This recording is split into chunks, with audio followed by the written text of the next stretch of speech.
The champagne glass shattered the same second Stephanie Myles collapsed. Blood pouring from her eyes, fingers turning purple, body convulsing on marble as Manhattan's elite screamed around her.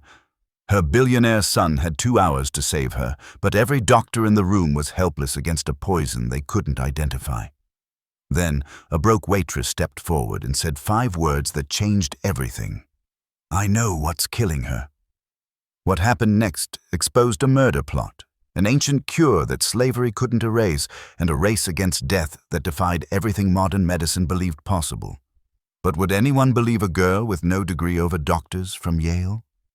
Before we continue, pause for just 5 seconds and ask yourself, would you trust a stranger to save someone you love if doctors said there was no hope? Drop your honest answer in the comments, and if you want to see where this impossible story goes, hit subscribe because what happens next will challenge everything you think you know about medicine and miracles. Now, let us begin. The champagne glass shattered before Stephanie Myles hit the ground. One moment, she was smiling at the charity gala, surrounded by glittering gowns and diamond necklaces. The next, her body convulsed violently, collapsing onto the marble floor like a puppet with cut strings. Screams erupted across the ballroom. "Someone call 911! Get a doctor!" "Oh my God, is she breathing?" Jeremy Myles pushed through the crowd, his $5,000 suit forgotten as he dropped to his knees beside his mother. Her eyes were rolling back, her fingers turning an unnatural shade of purple. Blood trickled from the corner of her mouth. "Mom, Mom!" His voice cracked with terror. Within minutes, the hotel's private medical team rushed in, transforming the gilded ballroom corner into an emergency triage center. Monitors beeped frantically. IVs were inserted, oxygen masks applied. Dr. Raymond Foster, one of Manhattan's top emergency physicians, worked with grim determination. After 15 agonizing minutes, he pulled Jeremy aside. His face was pale. "Mr. Myles, I need you to prepare yourself." Dr. Foster's voice was barely above a whisper. "Your mother is experiencing acute toxin-induced thrombotic storm. Blood clots are forming throughout her entire body. Her organs are beginning to shut down." Jeremy's world tilted. "What does that mean?" "Fix it! I'll pay anything." "We've tried every protocol. We can't identify the specific toxin, which means we can't administer the right antidote." Dr. Foster's hand gripped Jeremy's shoulder. "I'm so sorry. She has 2 hours, maybe less." The words hit like bullets. 2 hours. His mother, the woman who raised him alone after his father died. The woman who worked 3 jobs to put him through college. The woman who believed in him when he was just a kid with a crazy tech idea in his garage. 2 hours. Jeremy staggered backward, his vision blurring with tears. Around him, the gala continued in muted horror. Guests whispered behind jeweled hands. Cameras flashed. Someone was probably already posting this on social media. Then she appeared beside him. Victoria Ashford, his fiancée of 2 years, stunning in her red Valentino gown. She wrapped her arms around him, pressing her face into his chest. "Oh, baby, I'm so sorry," she whispered. "I'm here. I'm right here." Jeremy clung to her, sobbing into her perfectly styled blonde hair. What he didn't see was the smile. A tiny, cruel smile that flickered across Victoria's lips as she watched Stephanie convulse on the medical bed. Across the ballroom, Maria Tom stood frozen with a tray of empty champagne glasses, 23 years old. 2 jobs, 70-hour work weeks, student loans that would take a lifetime to pay off, a grandmother's medical debt that haunted her dreams, but none of that mattered right now, because Maria had seen those symptoms before. The purple fingertips, the bleeding from the eyes, the violent convulsions, the way the woman's breath came in shallow, desperate gasps. No, it can't be. Maria's hands trembled, the glasses on her tray rattling.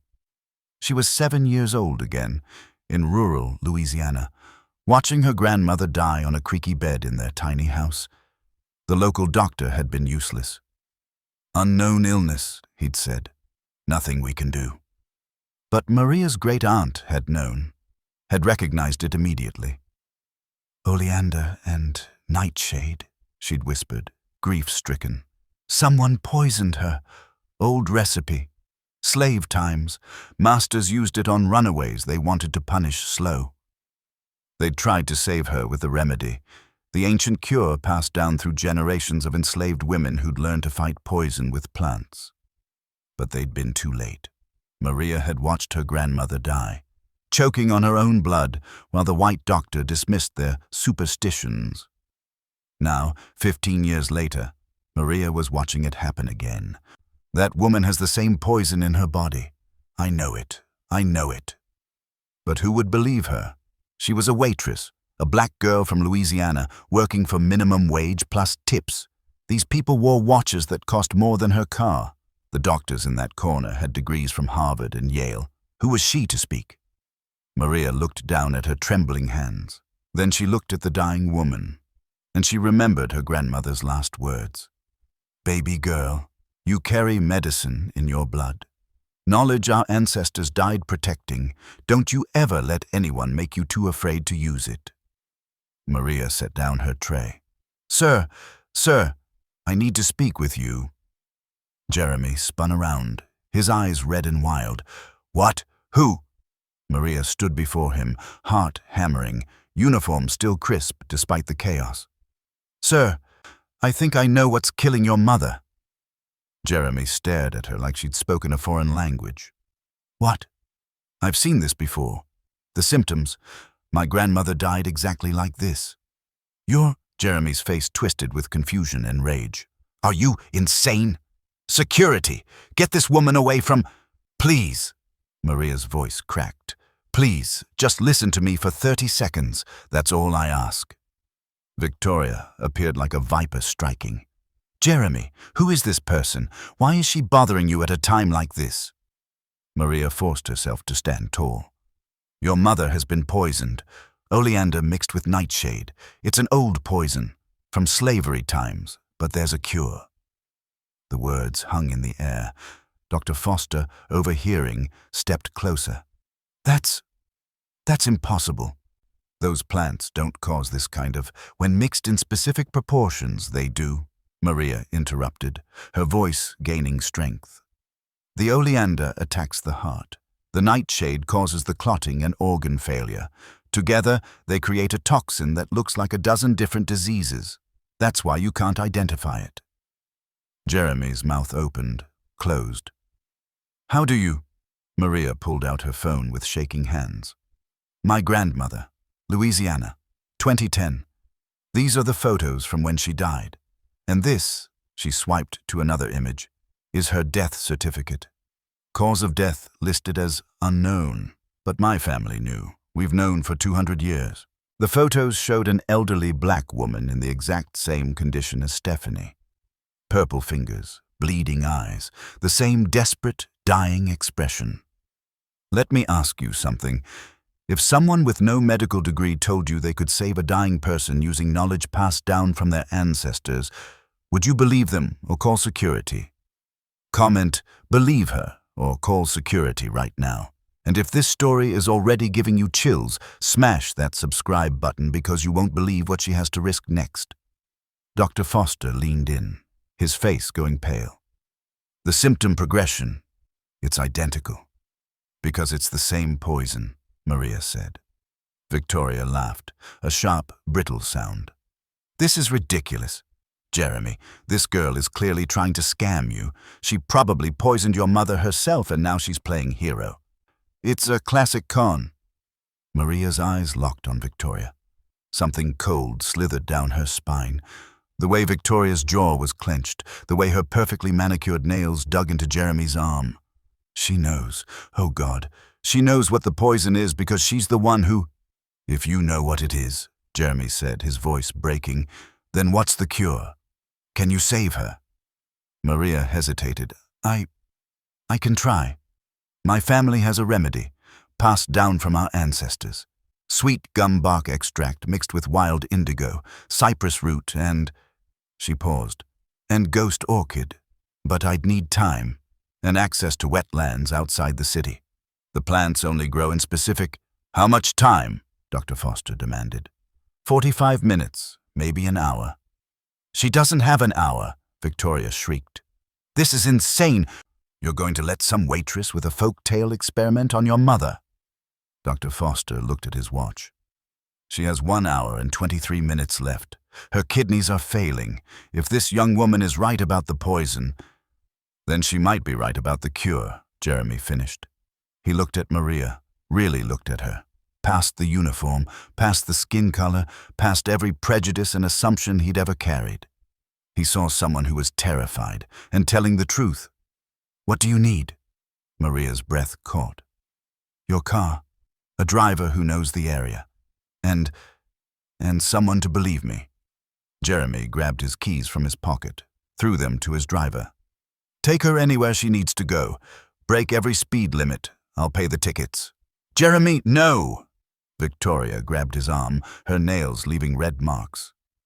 You can't trust her. She's lying. She probably did this. But Jeremy pulled away. My mother is dying. This is the only chance she has. As Maria ran toward the exit, she heard Victoria's voice behind her, dripping with venom. That stupid girl better fail, because if she doesn't, I'll destroy her. The wetlands were dark as ink. Maria crashed through the brush, flashlight beam cutting through Spanish moss and cypress shadows. Mud sucked at her shoes, mosquitoes swarmed. Every second felt like an eternity. Come on, she muttered, scanning the ground desperately. Sweet gum bark, there. She fell to her knees, using the knife from Jeremy's emergency kit to strip the bark carefully. Not too much. Never take too much from the tree. Her grandmother's voice in her head. Respect the plant. It's giving you its medicine. Wild indigo growing near the water's edge. She harvested the leaves, her hands working from muscle memory drilled into her since childhood. Cypress roots. She had to wade into the murky water, feeling beneath the surface. Something brushed against her leg. She didn't care. Stephanie Myles had 40 minutes left. Ghost orchid. I need the ghost orchid, the rarest of them all. The final ingredient, the one that bound everything together. Maria swept her flashlight across the trees, searching for the telltale white bloom. Ghost orchids only grew on specific cypress trees, only in the deepest parts of the swamp, and only if you were lucky. Please, Maria whispered into the darkness. Please, Grandma, if you're listening, if the ancestors are listening, help me find it. She pushed deeper into the wetlands. 15 minutes left before she had to turn back. 13 minutes. 10.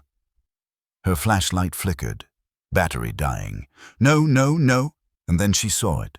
A single white ghost orchid, blooming on a gnarled cypress tree, its petals glowing almost supernaturally in the dim light. Maria could have cried. She approached carefully, reverently. Thank you, she whispered. Thank you.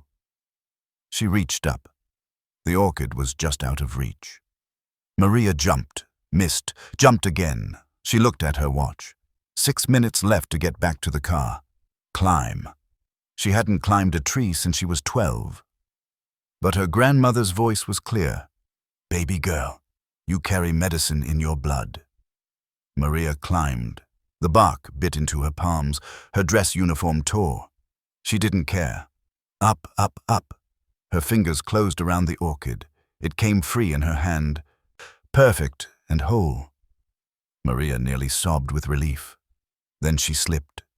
She hit the ground hard, pain exploding through her ankle. The orchid flew from her hand, landing somewhere in the dark water below. No! Maria scrambled to the water's edge, plunging her hands into the murky depths, searching frantically. Please! Her fingers closed around wet petals. She pulled the orchid free, muddy but intact. Maria ran. Back at the hotel, Victoria was making her move. Jeremy, sweetheart, I know you're desperate. Her voice was honey and poison. But you have to think rationally. She pulled up an article on her phone, something she'd prepared in advance for exactly this scenario. Look, woman dies after folk remedy treatment. This happens all the time. These people with their home remedies, they kill people. Jeremy stared at the phone, his resolve wavering. What if Maria was wrong? What if she was a con artist? What if his mother died because he trusted a stranger? She's probably done this before, Victoria continued, her fingers tracing his jaw. Find a dying rich person, offer some miracle cure, then when they die she sues for emotional distress or something. It's a whole scam industry.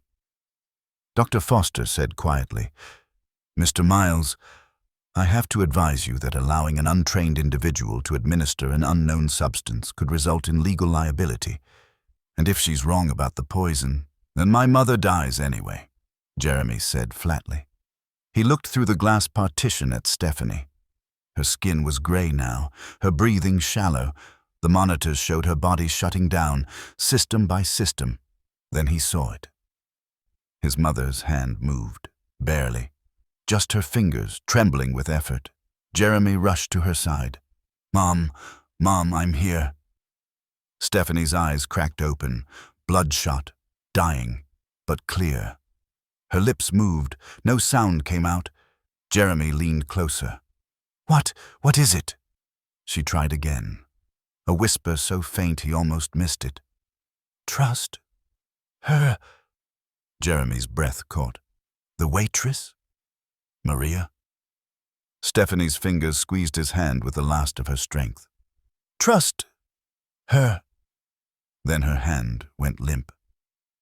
Victoria's mask cracked. Just for a second. Her eyes flashed with something cold and furious as she watched Jeremy weeping over his mother. She stepped out of the medical suite, pulling her phone from her clutch. She didn't notice Sarah Chen, another server, standing in the hallway shadows. Victoria dialed. Her voice dropped to a vicious hiss. It's almost done. Once the old bitch is dead, we split everything like we planned. Sarah's hand moved to her own phone. Hit record. That idiot boy never suspected a thing, Victoria continued. 2 years of playing the perfect fiancé. 2 years of slowly poisoning his mother. And tonight, the grand finale. Sarah's blood ran cold. That stupid waitress better fail, Victoria snarled. If she doesn't, I'll make sure she's blamed for everything. Who's going to believe some broke black girl over me? I'll destroy her. You'll do nothing. Victoria spun around. Sarah stood there, phone raised, recording, light blinking. Every word, Sarah said quietly. I got every word. Victoria's face transformed. The mask shattered completely. What remained was something twisted and evil. Give me that phone. No, give me that phone! Victoria lunged. Sarah ran, screaming for security. Maria burst through the hotel entrance, covered in mud, uniform torn, clutching a bundle of plants to her chest. Jeremy's driver was right behind her. 37 minutes, he shouted. We made it. But Stephanie had 35 minutes left. Maria sprinted through the lobby, past shocked guests, past security, into the medical suite. Dr. Foster's eyes widened. You actually found them. All of them. Maria was already moving, setting up at the counter. I need boiling water, clean bowls, a mortar and pestle, now. The medical staff scrambled. Maria worked with hands that had done this 100 times in her grandmother's kitchen. Stripping bark, crushing roots, grinding leaves, the ancient rhythm took over. Her lips moved in whispered prayer. Great-Grandma Sarah, Great-Great-Grandma Ruth, Great-Great-Great-Grandma Adeline, all the mothers who came before, all the women who survived. Guide my hands, please.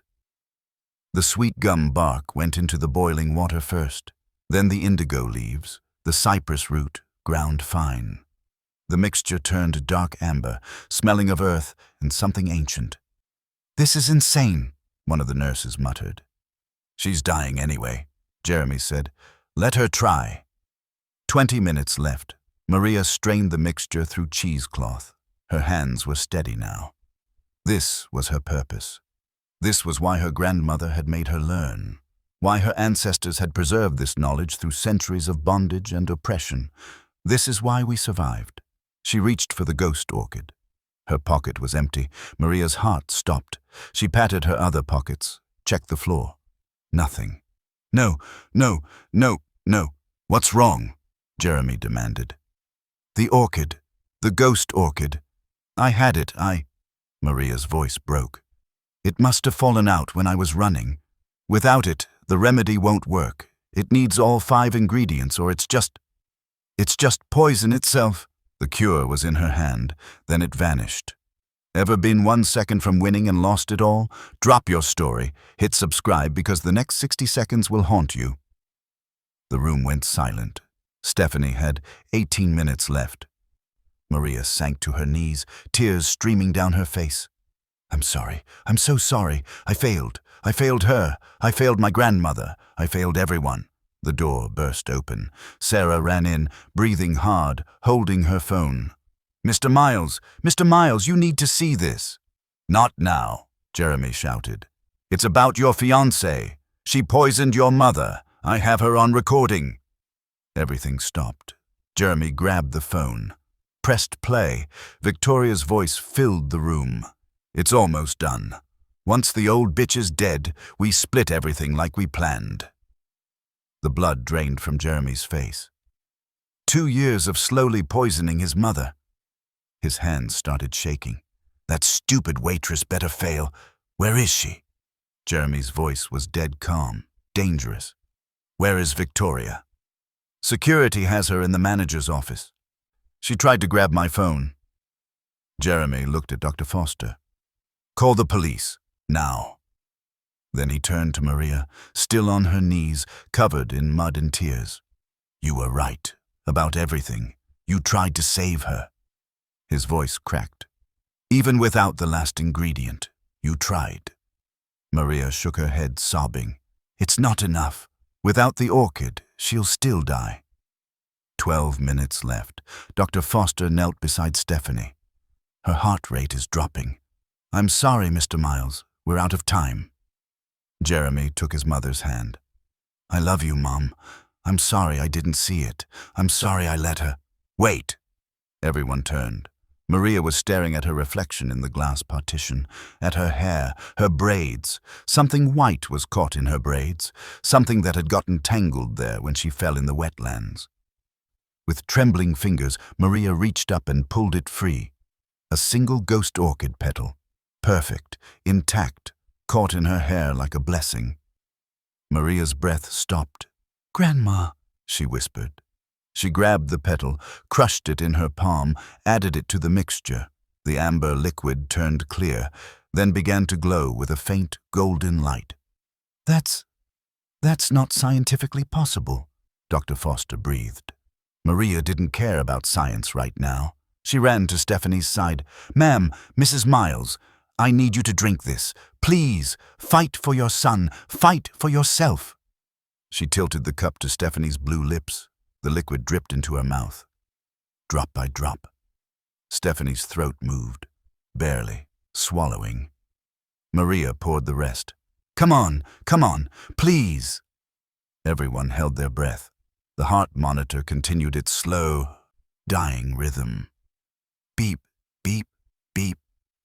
Longer pauses between each beat. Beep, beep, beep. Come on, Jeremy whispered. Come on, Mom. Beep.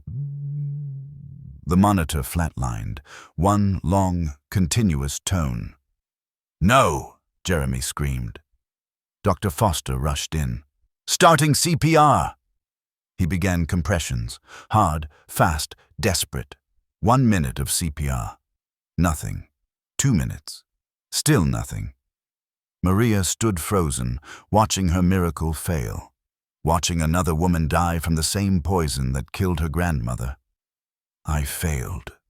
God, I failed. 3 minutes. Dr. Foster was slowing down, his face grim. Mr. Myles, I think we need to... Don't stop, Jeremy roared. Don't you dare stop. Dr. Foster kept going, but his eyes said what his mouth wouldn't. She's gone. Maria closed her eyes. Tears streamed down her face. I'm sorry, Grandma. I tried so hard. Then she felt it. a warmth starting in her chest, spreading through her body. The air in the room changed, grew thick, electric. Maria's eyes flew open. The monitors were going crazy, not flatlining, spiking, wild electrical activity. What the? Dr. Foster stumbled back. Stephanie's body arched off the bed. Her eyes opened, wide, glowing, almost golden. She gasped, a huge, desperate, impossible breath. The heart monitor exploded back to life. Beep, beep, beep, beep, beep. Strong, fast, alive. "Oh my God," the nurse whispered. Stephanie's eyes focused. Found Jeremy, found Maria. "I saw them," she whispered, her voice raw. "The women, your grandmother, your great-grandmothers, all of them, standing around me. They said it wasn't my time. They said, you had medicine in your blood." She reached for Maria's hand. "They said, thank you." Maria collapsed, sobbing. Dr. Foster stared at his monitors in complete disbelief. Her vitals are stabilizing. The toxin markers they're disappearing in real time. This is medically impossible. "Apparently not," Jeremy breathed. He looked at Maria, this young woman, covered in mud, uniform torn, who'd risked everything to save a stranger. "You brought her back. You actually brought her back." The next 2 hours were chaos. Police arrived. Victoria was arrested, screaming threats and obscenities as they dragged her away. "You can't prove anything. I'll sue all of you. That black bitch poisoned her, not me." "We have your confession on recording," Detective Morrison said calmly, "and we're already finding the poison in your apartment. It's over, Ms. Ashford." Victoria's face twisted with pure hatred as she locked eyes with Maria. "You should have let her die. You should have stayed in your place." Maria met her gaze evenly. "My place is saving lives. What's yours?" Victoria had no answer. A deeper investigation revealed Victoria's true history. She'd been married once before. Her first husband had died of mysterious illness 2 years into their marriage. She'd inherited $2.3 million. She'd been engaged once before Jeremy. That fiancé's mother had died of unexpected organ failure. The engagement ended when the fiancé, broke from medical bills, had nothing left for Victoria to take. Jeremy had been victim number 3. Stephanie, victim number 4. Victoria had been slowly poisoning Stephanie for 8 months. Small doses mixed into her heart medication. Just enough to make her seem sick, confused, difficult, just enough to turn Jeremy against his own mother. Tonight was supposed to be the final dose, the killing blow, disguised as a champagne toast to the happy couple's engagement party. The police found Victoria's journals, plans laid out in detail, how to isolate Stephanie, how to manipulate Jeremy, how to make the death seem natural. "She was going to kill me next," Jeremy said quietly, reading the entries. 6 months after the wedding, make it look like suicide from grief over losing my mother." He looked at Maria, sitting exhausted in the hallway. "You didn't just save my mother, you saved my life." 3 days later, Stephanie was fully recovered. The doctors called it a medical miracle. The toxins had completely cleared her system. Her organs showed no damage. She was healthier than before. The remedy didn't just cure the poison, Dr. Foster told the medical board. It regenerated damaged tissue, reversed organ failure. "I've never seen anything like it. We need to study this." Jeremy called Maria to his office at Myles Tech headquarters. She came in her waitress uniform. She'd gone back to work the next day. Bills didn't stop for miracles.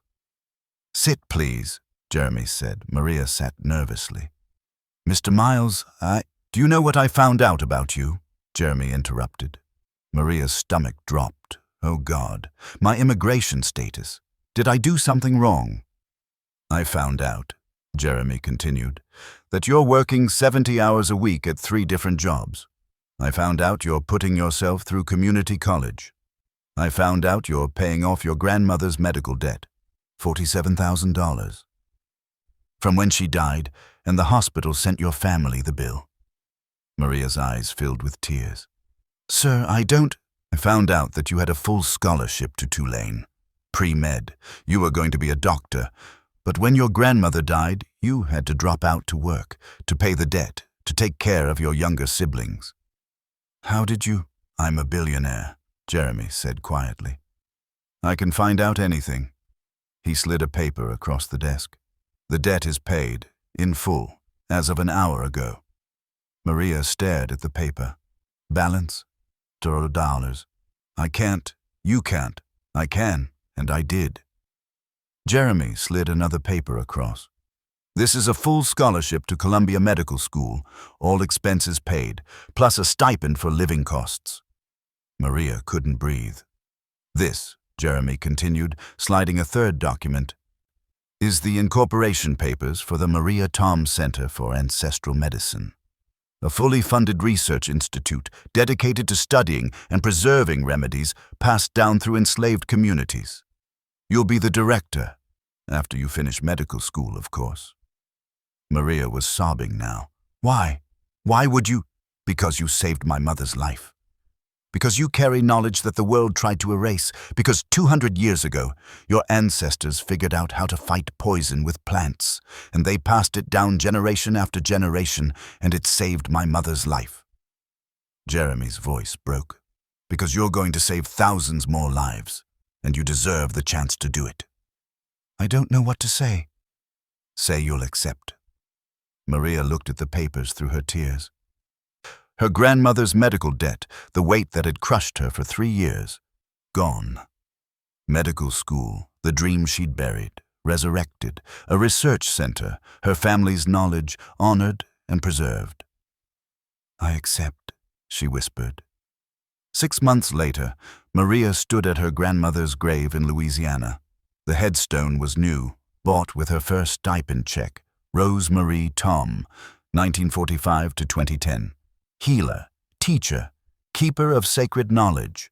Her medicine lives on. We did it, Grandma, Maria said quietly. They're listening now, the doctors, the scientists, everyone. They want to learn. They want to preserve what our ancestors knew. She placed fresh flowers on the grave. The center opened last week. We've already saved 16 lives using remedies from enslaved communities. 16 people who would have died because modern medicine gave up on them. A breeze stirred the moss in the trees. Maria smiled. Mrs. Myles, Stephanie, she's doing amazing.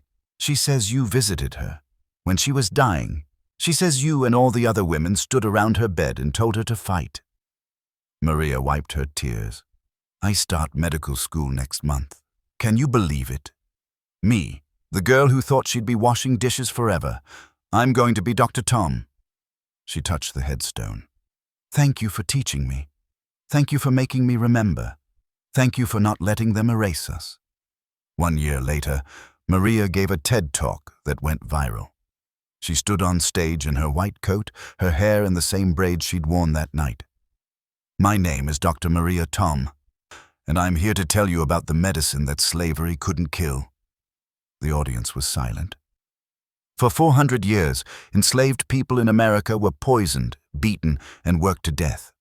The medical establishment considered them property, not patients. When they got sick, they died. Maria's voice strengthened. But they didn't just die. They survived. They learned. They experimented. They passed down knowledge through songs and stories and midnight whispers. Knowledge about which plants could heal, which roots could save, which leaves could fight poison. She showed pictures of her grandmother, of the remedy, of Stephanie's miraculous recovery. This knowledge saved a billionaire's life, but it was developed by people who had nothing, people who were considered nothing, people whose wisdom was dismissed as folk tales and superstition. Today, the Maria Tom Center has saved 200 lives using remedies from enslaved communities. 200 people who modern medicine gave up on. 200 families who got their loved ones back. She paused. But there are thousands more remedies that were lost, forgotten, erased, because we didn't think the knowledge of enslaved people was worth preserving. Her eyes swept the audience. I'm here to tell you, it is. Their medicine matters. Their wisdom matters. They matter. And we're just beginning to remember. The standing ovation lasted 5 minutes. 2 years after that night, Jeremy and his mother attended Maria's medical school graduation. They sat front row, beaming with pride as Dr. Maria Elizabeth Tom walked across the stage. Stephanie was crying. She did it. Our angel did it. Jeremy squeezed his mother's hand. She saved your life. You saved hers right back. After the ceremony, they found Maria surrounded by family. Her siblings, her cousins, her community, all there to celebrate. Dr. Tom, Stephanie said, pulling Maria into a tight hug, I am so proud of you. I couldn't have done it without you, Maria said. You saved my life first, Stephanie reminded her, and you gave me mine back. They held each other. These two women from completely different worlds, bound together by one impossible night. 5 years later, the Maria Tom Center published a breakthrough study. Ancient remedies from enslaved communities showed promise in treating antibiotic-resistant infections. The study went international. Hospitals around the world began incorporating the research. Maria was interviewed by every major news outlet. Do you think your grandmother would be proud? One reporter asked. Maria smiled.